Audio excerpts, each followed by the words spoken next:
show has been sponsored by Plainview Farm, Hubbardston, Massachusetts.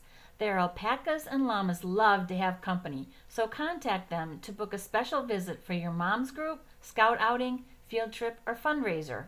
And Bill and Patrick Shea, Hubbardston, Massachusetts, owners of the world's largest collection of Back to the Future memorabilia. They offer VIP tours by appointment. You can contact them directly. All of the profits from donations go to the Michael J. Fox Foundation for Parkinson's Research. Who knew that a little town in north central Massachusetts with a population of a little over 4,000 would hold such hidden gems? But that's why we do what we do.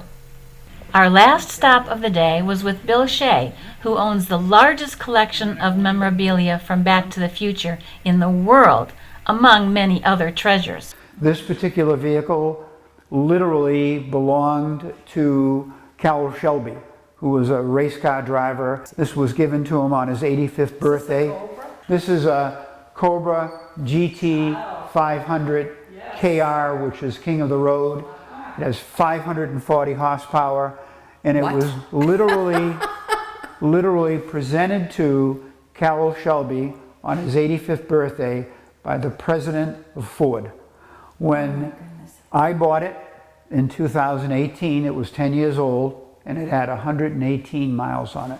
But I have pictures of Carol in it, around it, all the details of the birthday party. Literally, this was the first one they built that year. They built 1,011. This particular one, even the tires said not for sale. They were prototype tires. Right now it has a total of 800 miles on it. By the time I was 6 years old, I was wheeling and dealing in coins, comic books, baseball cards, marbles. I grew up in the city of Worcester, and I just naturally, I was picking stuff out of the trash and bringing it home. My parents would say, "What are you going to do with that?" I was an accumulator. I was a collector, and I loved old stuff. So by the time I was 10, I had, some kids grow up, they have a paper route. Right. I had 3 paper routes. I had the Morning Telegram, the Evening Gazette, and the Sunday Telegram, because I loved having money in my pocket, and I loved getting all the coins that I would be paid by, because I built my coin collection. We bought our first home in Upton, Mass, paid for it with my coin collection. Really? And almost every coin I had, you know how much it cost me? Face value, because I picked them out of the woodwork, so to speak. I'm a retired teacher. So I believe when it comes to the things that we have a responsibility to educate the next generation. So when you see one of my cars, you will always see signage. I always have a signboard, and it'll have the details about the vehicle, which are entertaining and educational. Go straight in. Okay. Look at this.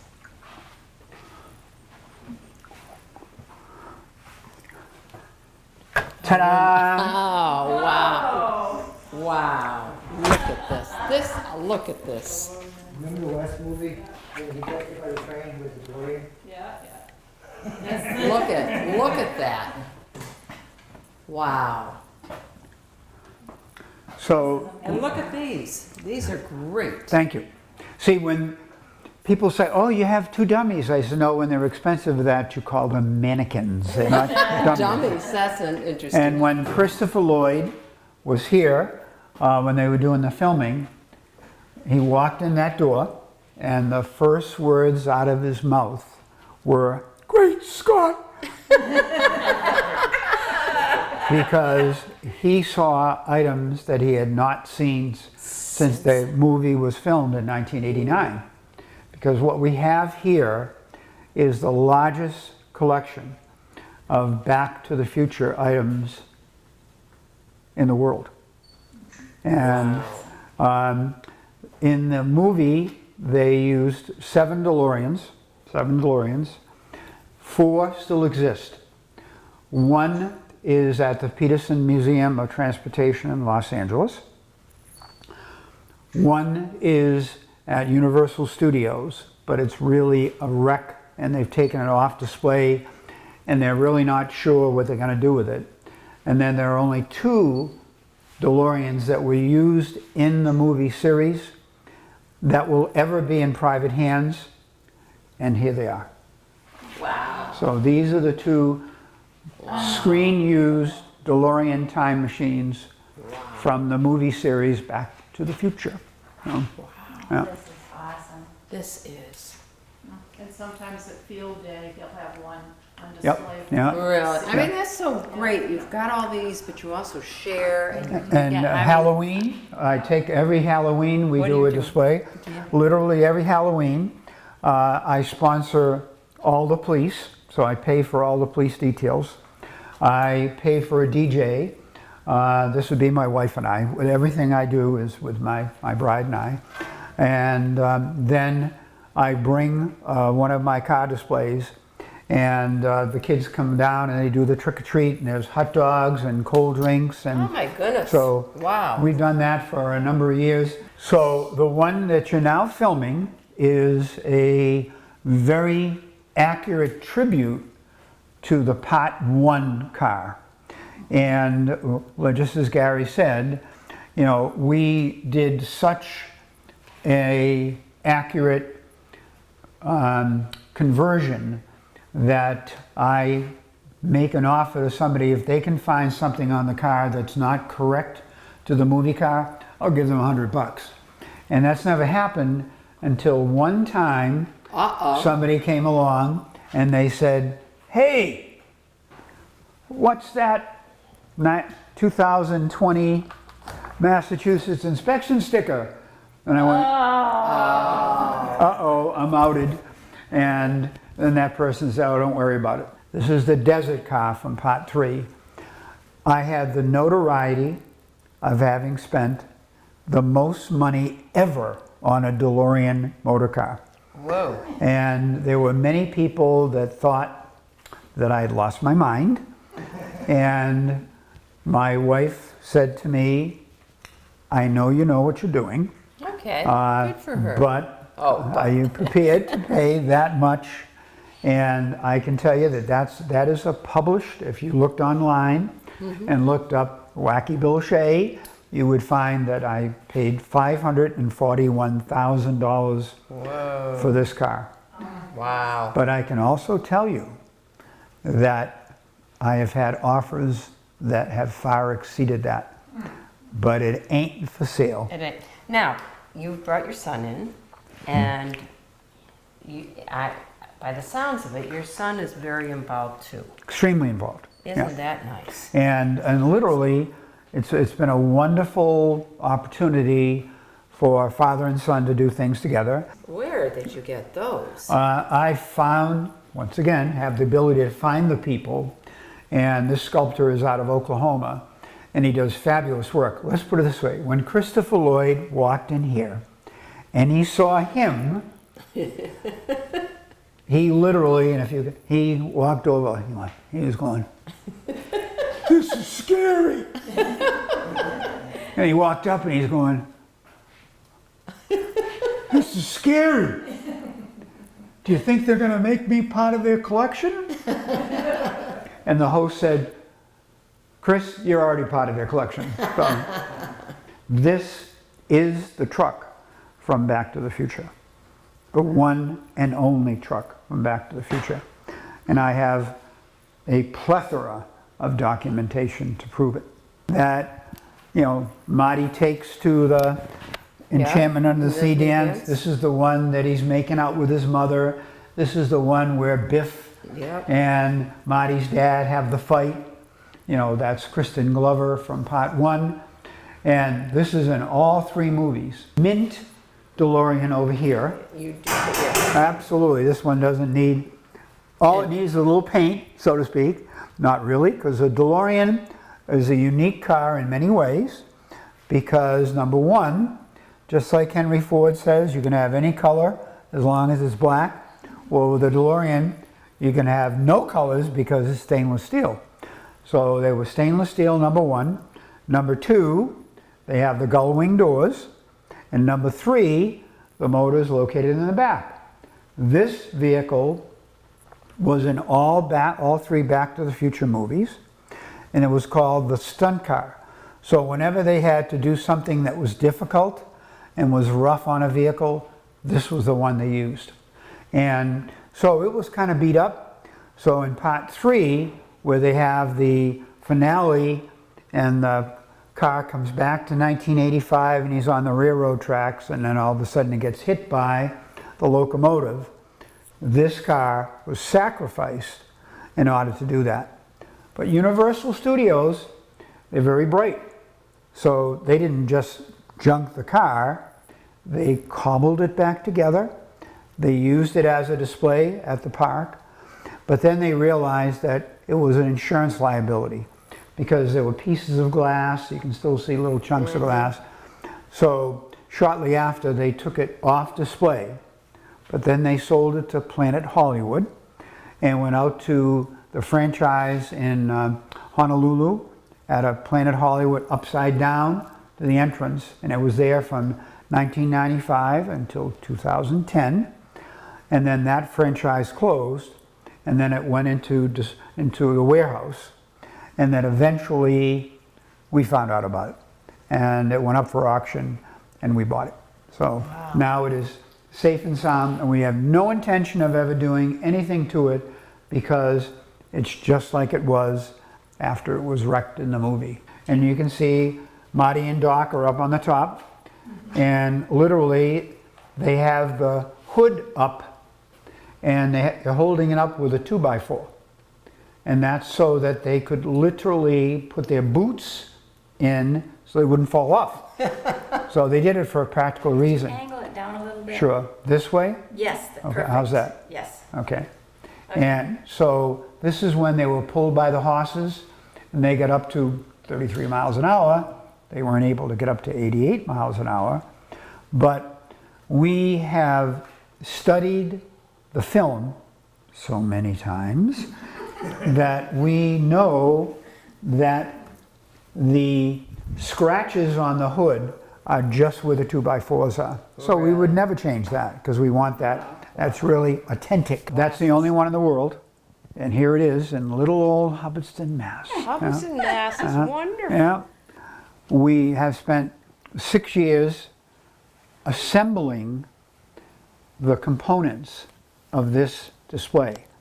And I have been involved for 2 years, but a good friend who contacted us and spent years and years trying, if you've ever collected anything and you're trying to accumulate it, well, he spent 5 years looking for the clocks. And he got in touch with Kevin Pike, who built the set, and Kevin said, "Oh, you're nuts." He said there's like 36 clocks. And he said, "No, there are 73 clocks." And my good friend Tim Mannings said, and I know that because I did a schematic. He has a schematic that shows Doc's workshop and how it's set up with all the clocks and their location, et cetera, et cetera, et cetera. Wow. If you talk about accurate, there's one shot, and you look at the stains on the drawers, you look at the stains on the counter, you look at all of the things set up. I mean, that clock's right there, the dog dish, the dog food.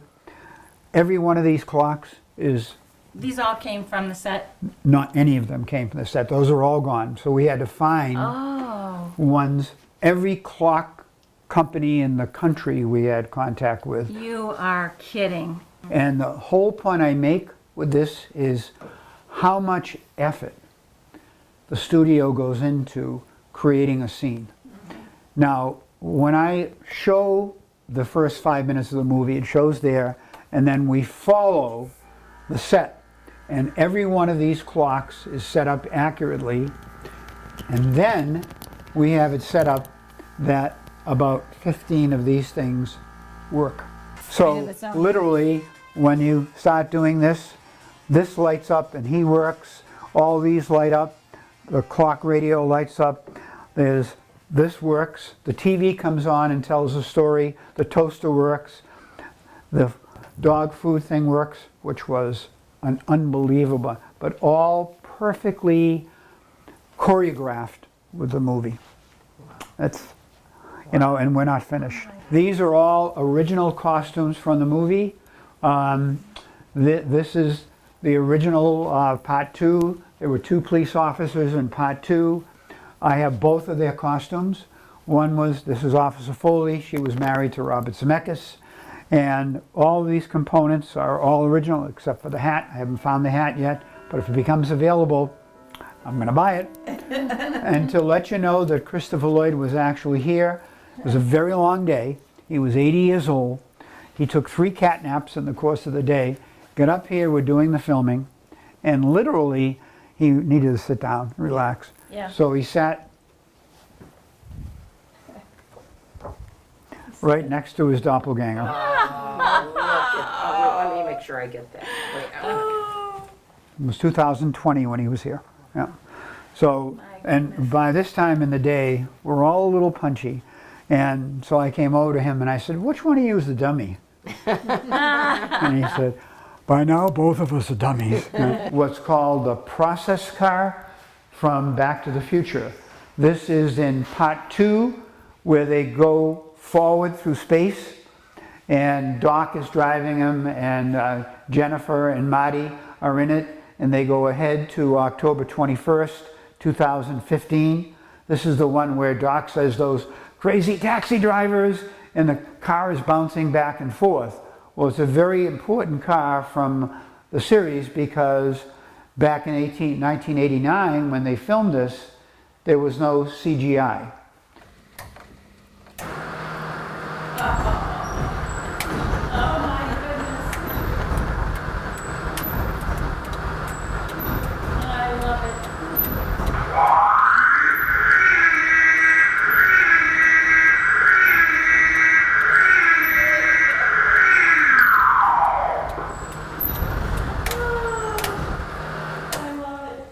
It's an accurate 1959 Cadillac.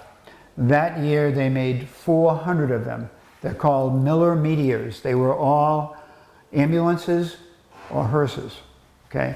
And that is the exact year they used for Ghostbusters. So to find an original is virtually impossible. Wow. So when we had the opportunity to buy this, we elected to go for it. Because everything we do, we raise money for the Michael J. Fox Foundation for Parkinson's research. Oh. That's the interior. And let me get that out of the way. Oh my goodness.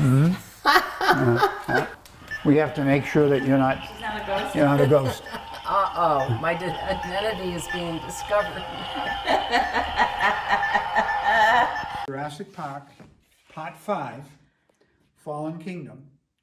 And part of that, Owen, who's the trainer, is in the jungle and he's trying to find a raptor that he had trained, and that's Blue. Okay? So the scene is he's in the jungle and he comes across the crushed Explorer that had been crushed in Part 1 by the T-Rex. That is the crushed Explorer. Wow. So literally, then all of a sudden, all these little raptors run up, jump out, and then Blue jumps up on top. Are you ready? I'm ready. All right. Welcome to Jurassic Park. Oh my God. Are you kidding me? That's amazing. Oh, you haven't Oh seen my gosh. I knew you got blue. but Yeah, I yeah. never saw. this? Yeah, that's Sue. Yeah. That's Sue. Look at the teeth. Oh gosh. Oh my gosh.